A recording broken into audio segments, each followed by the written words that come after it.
نبی علیہ الصلوۃ والسلام مدینه منوره ته راغلو. فرأى اليهود تصومه يوم عاشوراء. يهوديان ولیدل چې د محرم په لسم ورځ باندې وی روزه نیولې ده. عاشوراء وته وي په لسم محرم باندې روزه نیوله. نبی علیہ السلام فرمایل ما هذا، دا سره روزه دوی نیسي. نو هغه وته ویل هذا يوم صالح، ودا ډېر نیکبخت ورځ ده، ډېر برکتی ورځ ده. هذا يوم نجى الله بني اسرائيل من عدوه، دا هغه ورځ ده چې په دې لسم محرم کې الله جل شانو بني اسرائیل ته دا وی د دشمن نه نجات ورکړ. او په دې لسم محرم باندې فرعون او دا لښکر په دریای قلزم کې غرق شو. بني اسرائیل ته الله جل شانو په لسم محرم باندې نجات ورکړو. نو د دې وجه د موسی علیہ السلام او بني اسرائیل د شکرې په تور باندې روزه نیولې و.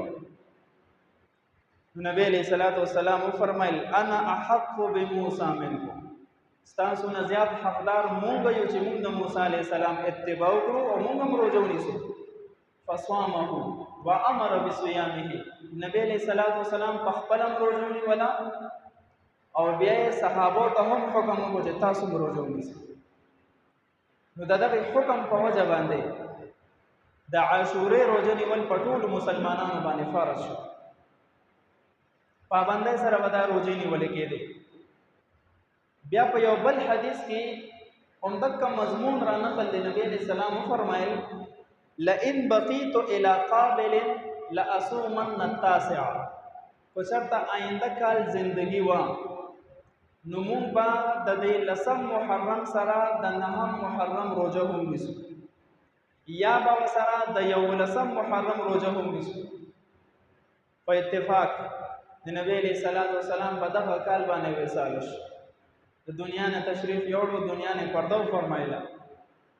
او چون کې نبی علیہ السلام او فرمایل دې نه ثابت ادا شو چې نهم لسم محرم یا لسم یو لسم محرم روزه نیول دا سنت دی. په ابتدا د اسلام کې په مسلمانانو دا فرض و.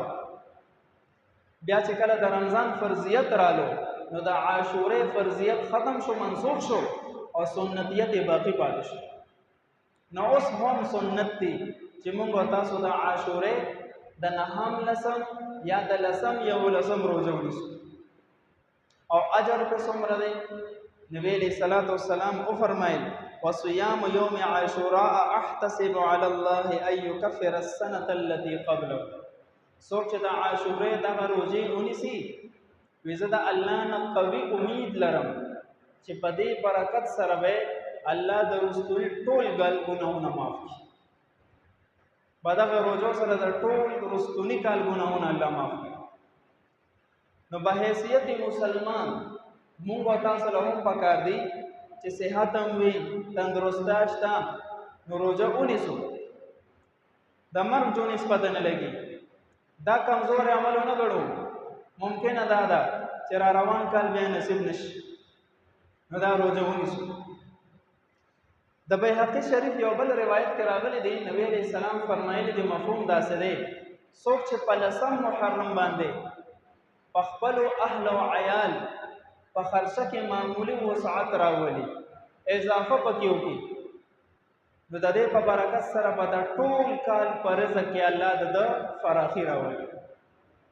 د دې حدیث چې کوم راوي د سفیان بن عینه رحمه الله فرمایي ما په دې حدیث باندې عمل شروع چې یو کال د لسم محرم باندې ما په بچو باندې د خپل وس نه زیاته خرچه وکړه، نو آینده کال زما داسې وسعت سره رزق و چې د دې نه مخکې داسې چرته ما نه ولیدلی. او دې رزق پسې مونږ نن څونه سروالې بروالی ګرځو. حرام حلال نه ګورو، خو چې رزق راشي خېټه ډکه شي. او په دغه یو عمل باندې چې هغې کې مونږ زمونږ او ستاسو فایده ده، الله جل شانو د رزق د وسعت وعده کړي. په دې میاشت کې بعضې خلک تاسو ته ما وضاحت وکړو دا منحوسه ګڼي. داسې نه ده جی، دا میاشت ډېر د برکت نه ډکه ده.